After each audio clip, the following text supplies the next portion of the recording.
So apparently if you're president, you can just shut down entire congressionally created departments simply because you don't like them. It's super weird though, because no prior president has tried to do that. I guess every other prior president was just a complete idiot and moron. Yes, as you may have heard, President Trump and President Musk have putatively fed the U.S. Agency for International Development, USAID, into the wood chipper. On February 4th, the Trump administration announced that it was withdrawing nearly all USAID personnel from their posts worldwide. The administration informed employees that the agency had been disbanded. Overseas employees must return home within 30 days, and the USAID website has gone dark.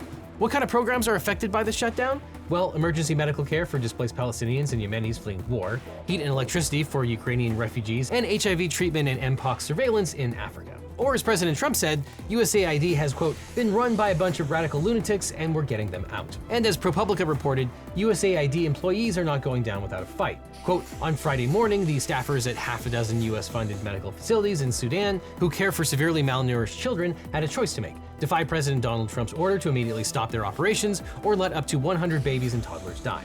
They chose the children. In spite of the order, they will keep their facilities open for as long as they can. Now, after quite a bit of pushback, Trump said he was merely delegating authority to Marco Rubio and Elon Musk. But is it legal for any of these people to shut down USAID? Well, it is certainly against the law for Trump to eliminate USAID via an executive order. President John F. Kennedy started the agency by executive order in 1961, but Congress established it as an independent agency in 1998 by enacting the Foreign Affairs Reform and Restructuring Act. It states, quote, unless abolished pursuant to the reorganization plan submitted under Section 6601 of this title, and except as provided in Section 6562 of this title, there is within the executive branch of government the United States Agency for International Development as an entity described in Section 104 of Title V. USAID grew out of the success of the Marshall Plan. We saw the benefit that goodwill through soft power can create. USAID was an attempt to systematize foreign aid. And after 9/11, there was a push to beef up USAID in the 2000s, led largely by George W. Bush in order to facilitate goodwill in the Middle East and Africa. But it seems it's always been a political punching bag. For one reason, Americans vastly overestimate how much the budget is spent on foreign aid. USAID's budget is about $40 billion out of almost $7 trillion, so roughly 0.5% of the budget. But also, while USAID engages in unquestionably humanitarian aid, the left has in the past criticized it for allegedly being a projection of American hegemony, a so-called iron fist inside a velvet glove, doing nice things abroad solely to advance our own agenda. But it's fraught because a thing can be two things at once. Now, Congress uses special words when it establishes an agency within the executive branch. Those words are, there is within the executive branch of government, in this case, USAID. Since Congress created the executive agency by law, any attempt to dissolve or restructure USAID requires congressional approval, and only an act of Congress can eliminate that agency. But President Trump issued 2 executive orders purporting to realign the concept of American foreign aid. The orders target foreign aid that Trump believes are in conflict with his America's First agenda. Trump's order, quote, implementing the president's executive order on reevaluating and realigning United States foreign aid, states that Secretary of State Marco Rubio, quote, has paused all U.S. foreign assistance funded by or through the State Department and U.S. Agency for International Development, USAID, for review. Rubio apparently will shrink USAID from 14,000 people to 294 with just 12 employees in Africa. And Trump's executive orders purport to authorize the Secretary of State to disrupt foreign aid. Now, the State Department has traditionally collaborated closely with USAID. The 1998 Act outlined the scope of that relationship, transferring some of USAID's functions to the State Department, but the act did not merge them. Section 6601 gave then-President Bill Clinton a limited window to reorganize the two agencies. He had the right to submit a report to Congress recommending that the State Department absorb USAID, but President Clinton chose to keep the two agencies independent. He had until October 1st, 1999 to make other changes, but he declined. So on paper, Donald Trump lacks the authority to transfer USAID to the State Department. However, Secretary of State Marco Rubio claims to have the power to absorb USAID. Rubio was once a strong proponent of the agency, saying, quote, it is less than 1% of the budget and is critical to our security. Here he is explaining how America uses foreign aid to save lives. It will not be easy to radicalize people who are alive because the American taxpayers saved their lives and the lives of their children. But that was 2017. Rubio has now turned on the USAID employees, accusing them of, quote, deliberately sabotaging the agency. Rubio said that the Trump administration will give certain overseas programs waivers to allow them to keep operating, but as of now, food shipments are paused. Rubio appointed Pete Marocco to lead USAID. Marocco was reportedly one of the people who stormed the Capitol on January 6, and he placed almost all agency employees on administrative leave. Rubio said the State Department will figure out a plan to bring the employees home within 30 days. So can the Trump administration fire the USAID employees? Well, the answer is probably yes. It is much easier to fire employees than it is to get rid of an entire department, but Two labor organizations, the American Foreign Service Association and the American Federation of Government Employees, got the first restraining order enjoining Trump and Rubio from taking further actions on USAID. Overseas employees said that Rubio's orders placed them in physical danger because they were supposed to return to the U.S. within 30 days. The groups alleged that the Trump administration violated the 2024 Appropriations Act, which prevents the Department of State from reorganizing USAID without Congress. The act defines reorganization to include downsizing, elimination, or consolidation of USAID. Now, we've talked about TROs a lot on this channel recently. I can't imagine why, but you might recall that generally a TRO is an emergency motion to preserve the status quo so the court can get a handle on what's going on. After the court decides the TRO issue, either granting the TRO or denying it, then generally the court will decide the preliminary injunction, which is generally a slightly less emergency motion that preserves the status quo pending the litigation on the merits, which can take a long time. And then once there's a final decision on the merits, there might be a permanent injunction. Now here, the temporary TRO forced Secretary Rubio and Pete Marocco to come up with a plan to take care of these employees. And after hearings and supplemental submissions from Rubio and Marocco, the judge lifted the restraining order. Marocco attested that, quote, all overseas employees placed on administrative leave will continue to be protected through standard residential, personal, and physical security programs in place at their mission posts. The government will continue to give overseas employees two-way radio communications in the event of an emergency. The State Department also said that, quote, no USAID employee stationed abroad has been or imminently will be required to return to the United States within 30 days. The plaintiffs expressed concern about potentially having to cover evacuation and relocation costs with no guarantee of reimbursement, and while the judge acknowledged this possibility, he emphasized that financial harm alone wasn't enough to warrant injunctive relief, which requires irreparable harm. Secretary Rubio waived the freeze on USAID employees' living and operating expenses, and Judge Nichols determined that these actions were enough to address the financial concerns. He found that financial hardships alone do not constitute irreparable harm. Federal government employees who challenge adverse employment actions have to follow the administrative processes laid out in the Federal Service Labor Management Relations Statute and Civil Service Reform Act. These laws require employees to go through the Merit Systems Protection Board before pursuing judicial review. For foreign service officers, the Foreign Service Act governs disputes through bodies like the Foreign Service Grievance Board, and courts generally uphold the exclusivity of these remedies. Therefore, Judge Nichols found that the federal workers were unlikely to succeed on the merits of their claim because they have to go through this administrative process. But the practical impact of the ruling was that the Trump administration was able to lay off at least 2,000 USAID workers, and the individual employees will have to challenge their terminations in administrative proceedings. Now, obviously, if you're going to eliminate entire congressionally created agencies, you're going to want a good lawyer. But if you want a great lawyer, let my law firm, the Eagle Team, help. If you've gotten in a car crash, suffered a data breach, especially if your data was leaked by DOGE or anyone else, or are dealing with a workers' comp or social security issue, maybe you got laid off by the federal government recently, we can represent you or help find you the right attorney. It's so important to talk to a lawyer right away so you can maximize your recovery. And by the way, we don't get paid unless you do, so there's nothing up front. So just click on the link in the description or call the phone number on screen for a free consultation with my team. Because you don't just need a legal team, you need the Eagle Team. Now, Judge Nichols did not stop the funding freeze, but Judge Amir Ali of the U.S. District Court for the District of Columbia did.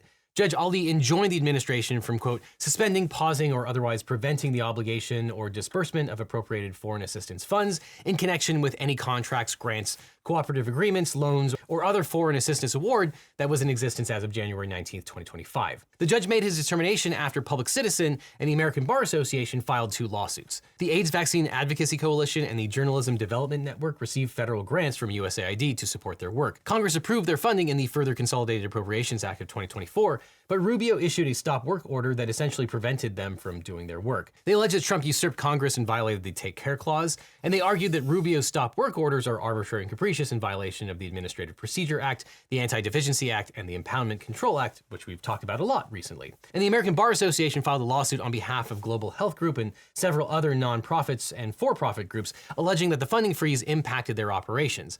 Plaintiffs also contend that the government owes them money for services they already provided. For example, Democracy International says that the government owes it about $120 million, and Chemonics has an unpaid bill for $103.6 million.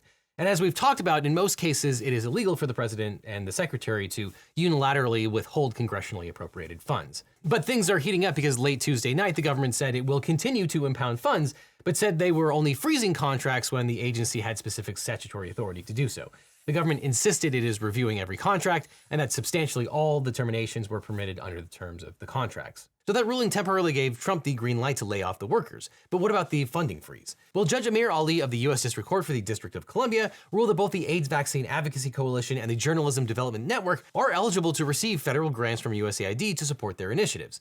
Although Congress authorized their funding through the Further Consolidated Appropriations Act of 2024, Senator Rubio's stop work orders brought their operations to a halt. So Judge Ali enjoined the administration from, quote, suspending, pausing, or otherwise preventing the obligation or disbursement of appropriated foreign assistance funds in connection with any contracts, grants, cooperative agreements, loans, or other federal foreign assistance award that was in existence as of January 19th, 2025. But the government didn't lift the funding freeze. Why? Because the TRO enjoined the suspension of aid, but allowed the government to enforce terms of particular contracts, including terminations and modifications allowed under the contracts. And the government took advantage of this allowance, pausing thousands of grants, contracts, and cooperative agreements while the State Department reviewed them.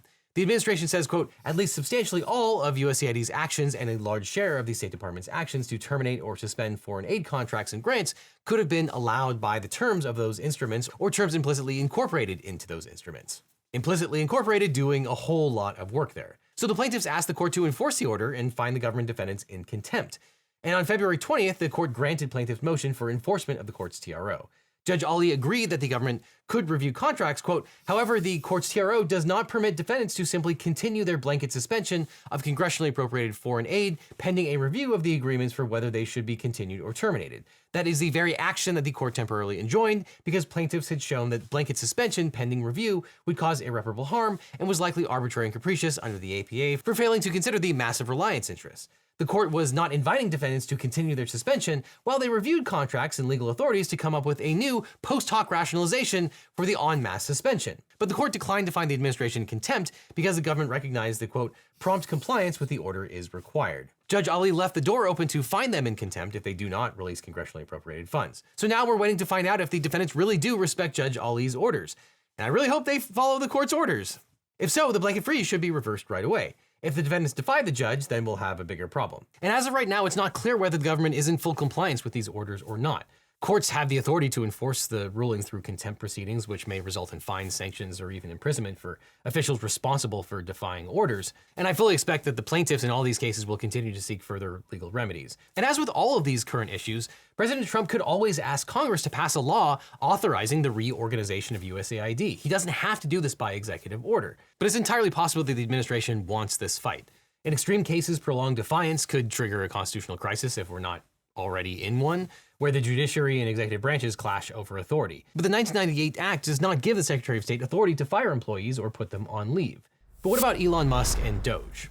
Well, foreign aid is part of how America wields soft power in the world. Soft power is a country's ability to influence others through persuasion and culture rather than military force or economic pressure. For example, a memorandum from USAID said in Ukraine, quote, USAID also worked to offset the costs to the global food supply caused by Russia's attacks on Ukraine farmers and grain producers. Other investments include sovereign loan guarantees, allowing Ukraine to access $20 billion in immobilized Russian sovereign assets, essentially helping Ukraine's economy continue to grow despite the war. And when Elon Musk bragged that he, quote, spent the weekend feeding USAID into the wood chipper, Russian President Dmitry Medvedev responded that he was thrilled that Musk halted the agency's work.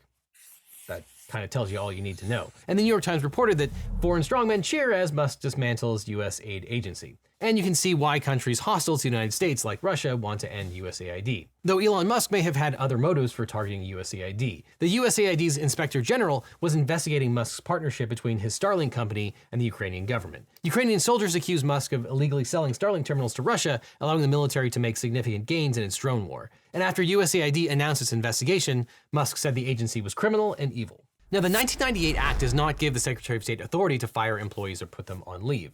But what about Elon Musk and DOGE? Now, Elon Musk has already made several false claims about USAID. He falsely claimed that the US government allocated $50 million for condoms to be sent to Gaza. However, Musk confused the Gaza Strip with a province in Mozambique that received contraceptives from USAID. And why would America send condoms to Mozambique? Well, to save lives and stop the spread of disease. Mozambique has one of the highest HIV infection rates in the world, with an estimated 12% of adults living with HIV. And condom distribution is a key strategy in reducing the spread of HIV and other STDs. And without USAID, more people will be infected, or other countries like China will step in to fill the gap and receive the goodwill. Confronted with the falsehood, Musk admitted he got this wrong, saying, Some of the things that I say will be incorrect and should be corrected. He contended that the agency gave millions of dollars to media outlets like Politico and the Associated Press. In reality, USAID's expenditures were standard subscriptions totaling about $44,000 for Politico. The exaggerated figures that Musk cited represented combined subscription costs across the entire federal government. And it's worth pointing out that Politico is a news organization, but it's also a policy tracker and database used by lots of policy wonks. Musk also suggested that USAID financed research by EcoHealth Alliance, a group that conspiracy theorists think is connected to the creation of the COVID-19 virus. And EcoHealth Alliance is a global nonprofit that conducts research into diseases and viruses, and has received funding from USAID's PREDICT program, which aimed to identify and monitor pathogens with pandemic potential. EcoHealth partnered with the Wuhan Institute of Virology to study bat coronaviruses and assess their potential risk to humans, and there is no evidence that EcoHealth purposefully engineered a COVID-19 virus or that it leaked from any of its labs. However, in 2020, the Trump administration terminated a grant from the National Institute of Health because of a dispute with China, and the grant was reinstated after the DHS Inspector General found that Trump did not give the group proper notice. Now, in 2024, the Biden administration suspended funding to EcoHealth over concerns that it failed to, quote, promptly report findings from studies on how well bat coronaviruses grow in mice. And if you're interested in reading the findings about EcoHealth, the Inspector General's 64-page report is still available online, though it appears that Elon Musk has now sacked the Inspector General. So does Musk really have the power to freeze funds, bar employees from buildings, and stop Congress from entering government buildings? Well, technically, no. Morocco placed the employees on open-ended administrative leave, which seems like an admission that he does not have explicit authority to fire them. And if Morocco lacks the authority to fire them, then Musk should not have that power either. But CNN reported that according to emails reviewed by the network, Musk associates sought to use the Department of Treasury payment program to stop the flow of money to USAID. Quote, 4 days after Donald Trump's inauguration, Elon Musk's top lieutenants at the Treasury Department asks its acting secretary, a career civil servant, to immediately shut off all USAID payments using the department's own ultra-sensitive payment processing system. The ask was so out of line with how the Treasury normally operates, it prompted a skeptical reply from David Lebrick, then serving as the active Treasury Secretary, who said he did not believe, quote, we have the legal authority to stop an authorized payment certified by an agency, according to a source familiar with the exchange. That's apparently when Tom Krause, a former tech employee who is now a special government employee at Treasury, told Lebrick that he was on thin ice, and Lebrick resigned. Although DOGE said that Krause demanded read-only access, emails showed that Krause and his DOGE associates sought sweeping powers that would have allowed them to stop any payment that was not in line with the president's objectives. And an aide to Treasury Secretary Besant wrote via email that Krause and DOGE should be given the ability to hold payments.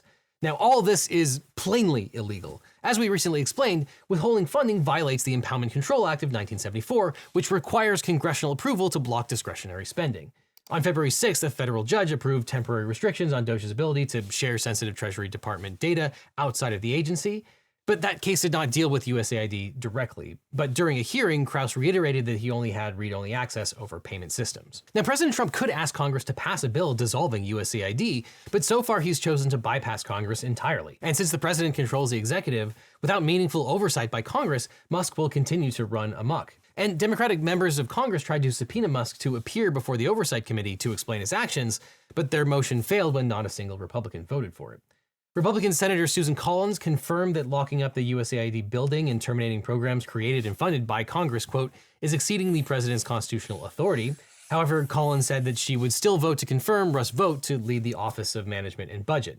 Vought believes that the president has almost total control to withhold congressional funds and has advocated against foreign aid. But Senator Collins said he's qualified for his position, so she will vote yes. Senator Collins also said, quote, if there are impoundments, I believe it will end up in court, and my hope is the court will rule in favor of the 1974 Impoundment and Budget Control Act. So to recap, a senator believes the president is violating the Constitution, but does not want to exercise her constitutional authority to stop him, and she's hoping that someone else will do her job for her. Now, hoping the courts will intervene is a risky play because the Trump administration could ignore court orders, not legally, of course, but there's not much that would stop them. This is one of the many reasons why we're facing a constitutional crisis. Now, it's particularly interesting to see how the media is covering all of this. When the story broke that Trump and Musk were targeting USAID, over 505 news sources covered it. But then when plaintiffs lost in court and the White House proceeded to fire 2,000 USAID workers and place thousands more on leave, effectively dooming it, less than half of those 505 news sources reporting it. And less than 20% of the sources reporting came from the right, where headlines use language like USAID removes 1,600 employees or Trump slashes 2,000 jobs, suggesting that his efforts are part of an everyday corporate downsizing and not mentioning whether it was legal or not.